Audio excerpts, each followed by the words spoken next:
계속해서 회복에 대한 이야기를 나누고 있습니다.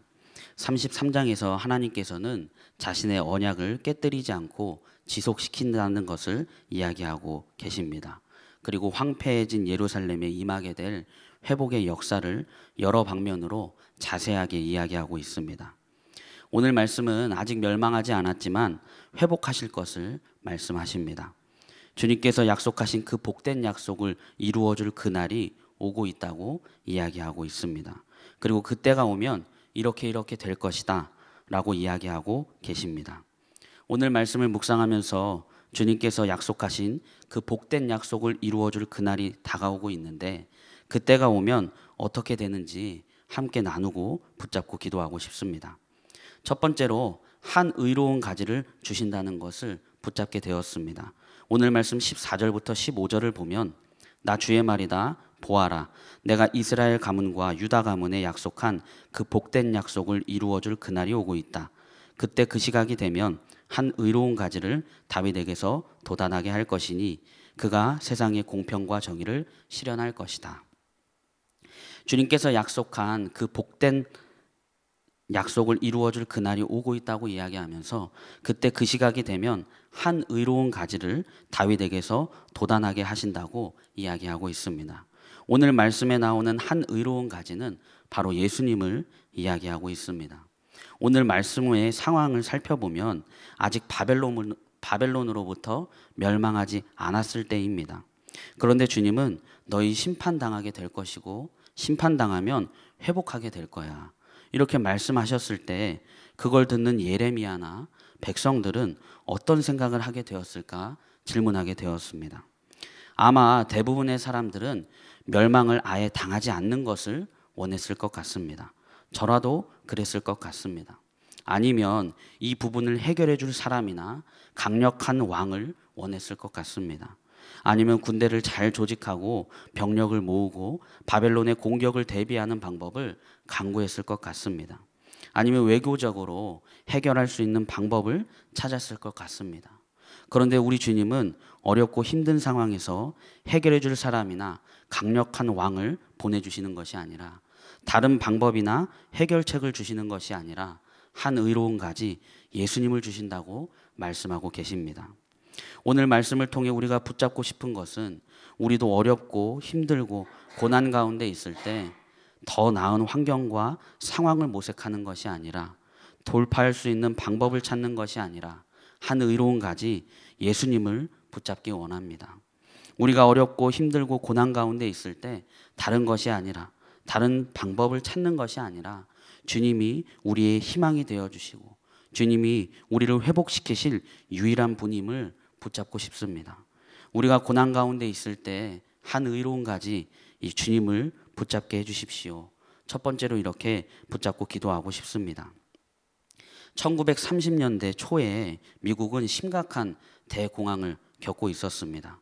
어느 날 클레어 린스 목사님이 공장이 밀집된 지역의 한 흑인 교회에 방문하게 되었습니다. 그 교회 신자들은 대부분 극빈자들이었고 60% 이상이 실직한 상태였습니다. 그런데 교인들이 부르는 찬송에는 힘과 희망이 넘쳤습니다. 그들의 표정에서 절망의 빛을 찾아볼 수가 없었습니다. 너무 궁금한 이 클레어 린스 목사님은 설교를 중단하고 교인에게 물었답니다. 지금 대공황입니다. 도무지 희망이 없어 보입니다. 실업자들은 계속 증가하고 있습니다. 그런데 여러분은 무엇이 그리 즐겁습니까? 그때 한 교인이 자리에 벌떡 일어나서 밝은 표정으로 대답했습니다. 우리는 지금 예수 그리스도를 노래하고 있습니다. 예수 그리스도가 우리의 곁에 계신다는 그 사실 하나만으로도 우리는 최고의 희망을 누리고 있습니다.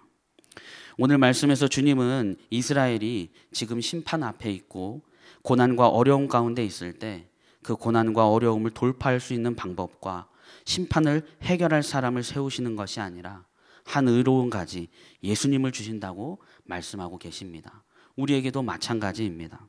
우리가 어렵고 힘들고 나아지지 않는 상황과 환경에 있고 해결할 수 없는 여러 문제들이 쌓여 있고 그럴지라도 오늘 말씀을 통해 분명하게 붙잡고 싶은 것은 우리에게도 한 의로운 가지 예수님을 주신다는 것입니다. 한 의로운 가지 예수님이 우리의 유일한 희망이시고 우리를 회복시키실 유일한 분임을 붙잡습니다. 세계적으로 유명한 심리학자 가운데 빅터 프랭클이라는 인물이 있습니다. 그는 자신의 저서에 나치 수용소에서 말할 수 없이 잔인한 고문과 무서운 형벌과 비인간적인 학대 속에서 나를 생존하게 만든 것은 희망이었다라고 기록하고 있습니다. 그는 나치의 무서운 고문을 받으면서 마음속에 이런 꿈을 키웠다고 합니다. 이들의 무서운 고문의 시대가 언젠가는 끝난다. 그러면 나는 이 수용소에서 나가 내가 붙잡은 이 삶의 희망을 세계 수많은 사람들에게 말해주겠다. 이 끔찍한 고문을 넘어서 이 절망적인 환경을 넘어서 저 건너편에 있는 희망을 세상 사람들에게 보여주기 위해 나는 끝까지 이 고문을 견디겠다. 그런 후에 그는 극적으로 살아났습니다. 그러고는 정말로 전 세계를 돌아다니며 이 삶의 의미와 희망의 의미를 말하는 위대한 심리학자가 되었다고 합니다. 성경은 그리스도를 알지 못하는 사람들, 복음을 알지 못하는 이방인들을 가리켜 한마디로 세상에서 희망이 없는 자라고 이야기합니다. 단테는 이런 이야기를 했습니다. 지옥의 입구에는 이런 큰 글자가 새겨져 있을 것이다. 일체의 희망을 버려라. 아무 희망이 없는 것, 그것이 지옥인 것을 보게 됩니다. 우리가 지금 여기서 삶을 살고 있는 것은 무엇인가 희망이 있기 때문입니다. 오늘 말씀을 통해 그 희망이 주님이 되시기를 소망합니다. 주님이 우리의 희망이십니다. 고난과 어려움 가운데 있으십니까? 나아지지 않는 상황과 환경 가운데 있으십니까? 해결할 수 없는 여러 문제들이 쌓여 있으십니까? 오늘 말씀에 주님은 분명하게 말씀하십니다. 한 의로운 가지를 돋아나게 하겠다. 한 의로운 가지를 주겠다고 말씀하십니다. 예수님이십니다. 문제나 고난을 해결해 줄 사람을 보내주시고 방법을 알려주시는 것이 아니라 한 의로운 가지 예수님을 주십니다. 주님이 우리의 유일한 희망이십니다. 오늘 우리가 이것을 첫 번째로 붙잡고 기도하고 싶습니다. 우리가 고난 가운데 있을 때 한 의로운 가지 희망이신 주님을 붙잡게 해주십시오. 이렇게 첫 번째로 붙잡고 기도하고 싶습니다. 두 번째로 한 의로운 가지 예수님이 공평과 정의를 실현하신다는 것을 붙잡게 되었습니다. 오늘 말씀 15절과 16절을 보면 그때 그 시각이 되면 한 의로운 가지를 다윗에게서 돋아나게 할 것이니 그가 세상의 공평과 정의를 실현할 것이다. 그때가 오면 유다가 구원을 받을 것이며 예루살렘이 안전한 거처가 될 것이다. 사람들이 예루살렘을 주님은 우리의 구원이시다 하는 이름으로 부를 것이다. 어렵고 힘들고 고난 가운데 있을 때 해결해 줄 사람이나 강력한 왕을 찾아주시는 것이 아니라 다른 방법이나 해결책을 주시는 것이 아니라 한 의로운 가지 예수님을 주신다고 말씀하십니다. 그리고 그때가 오면 주님께서 세상에 공평과 정의를 실현하신다고 말씀하십니다. 그런데 오늘 말씀을 묵상하면서 주님이 오실 그때가 되면 세상의 공평과 정의가 실현하신다는 이 오늘의 말씀이 잘 붙잡혀지지 않았습니다. 예수님이 오셨을 당시를 생각해 보면 여전히 이스라엘은 로마 제국의 압제 속에 있었고 여러 종교 지도자들로부터 어려움을 겪고 있었습니다. 전혀 공평과 정의가 실현되지 않는 것처럼 보여졌습니다. 우리가 사는 이 세상에서도 마찬가지입니다. 이 땅에 공평과 정의를 실현시키신다는 주님의 말씀과는 다르게 여전히 어렵고 고난 가운데 있고 불공평하고 정의가 사라진 것 같이 보여집니다. 오히려 주님의 백성들이 때로는 더 어렵고 더 고난 가운데 있는 것 같고 일이 풀리지 않는 것 같고 문제들이 겹겹이로 다가오고 불공평하다고 생각할 만한 일들이 일어나고 정의는 사라진 것 같이 보여질 때가 있습니다. 그렇게 말씀을 준비하고 묵상하던 중에 저에게 문제가 있다는 것을 깨닫게 되었습니다. 주님은 공평과 정의로 세상을 다스리십니다. 우리도 공평하게 정의롭게 다스리고 계십니다. 그런데 저는 세상의 기준으로 누가 더 많이 가졌냐, 누가 더 많이 받았나 이것을 재고 있다는 것을 보게 되었습니다. 주님께서 공평과 정의로 다스리시는 것을 세상의 시선으로 바라보고 있었다는 것을 깨닫게 되었습니다. 오늘 말씀에 주님은 분명하게 말씀하십니다. 주님이 오실 그때가 오면 세상의 공평과 정의가 실현된다. 진짜로 실현되었고 주님은 공평과 정의로 세상과 우리를 다스리고 계십니다. 우리를 공평과 정의로 다스리시는 주님, 우리를 다스려 주십시오. 이렇게 두 번째로 붙잡고 기도하고 싶습니다. 송명희 시인의 시를 소개하고 싶습니다. 나 가진 재물 없으나, 나 남이 가진 지식 없으나, 나 남에게 있는 건강 있지 않으나, 나 남이 없는 것 있으니, 나 남이 못 본 것을 보았고, 나 남이 듣지 못한 음성 들었고, 나 남이 받지 못한 사랑 받았고, 나 남이 모르는 것 깨달았네. 공평하신 하나님이 나 남이 가진 것 나 없지만 공평하신 하나님이 나 남이 없는 것 갖게 하셨네. 이 송명희 시인은 태어날 때 의사의 실수로 뇌를 다쳐서 중증 장애를 입게 되었습니다. 하지만 그 장애를 통해 가장 순수하게 예수님을 증거해 왔습니다. 휠체어에 몸을 싣고 지금까지 1,500회, 아마 지금은 더 되셨을 것으로 생각되는데 국내 집회에 나가게 되고 25권 이상의 책을 쓰고 100곡이 넘는 노래에 가사를 담아내셨습니다. 온몸이 심하게 뒤틀리고 팔다리가 마비됐어도 숨이 끊어지는 날까지 주님을 증거하기 위해 최선을 다하겠다고 말하고 있습니다. 한 글자를 쓰는데 30분이 걸리든 1시간이 걸리든 문제가 되지 않습니다. 이 시인은 어려움을 어렵게 여기지 않습니다. 자신의 어려움에도 하나님의 뜻이 있다는 믿음 때문입니다.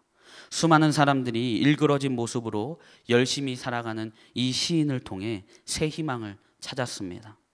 그녀의 알아들을 수 없는 말을 통해 주님의 품으로 돌아온 사람도 많이 있다고 합니다. 그래서 그녀는 어느 누구보다도 훌륭한 선교사로 불려지고 있습니다. 힘들고 어려워도 주님과 함께하면 문제가 되지 않는다. 이렇게 이야기하십니다. 세상의 시선으로 보면 전혀 공평하지 않는 것 같고 정의가 어디 갔는지 질문할 수도 있습니다.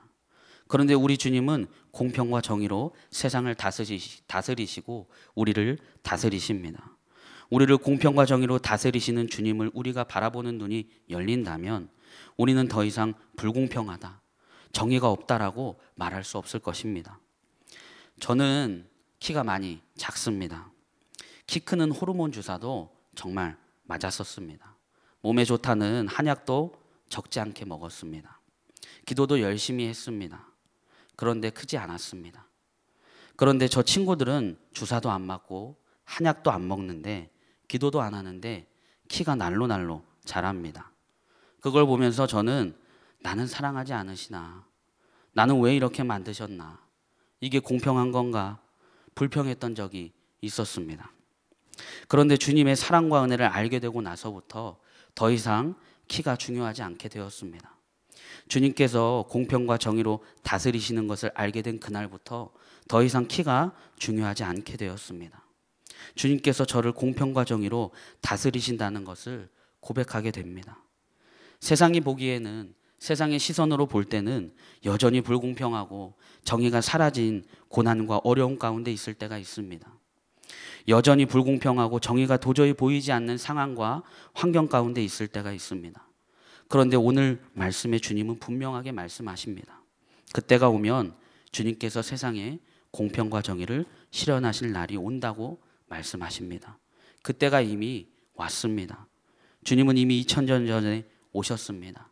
공평과 정의를 실현시키셨습니다. 그리고 그 공평과 정의로 다스리시는 주님께서 우리를 구원하셨습니다.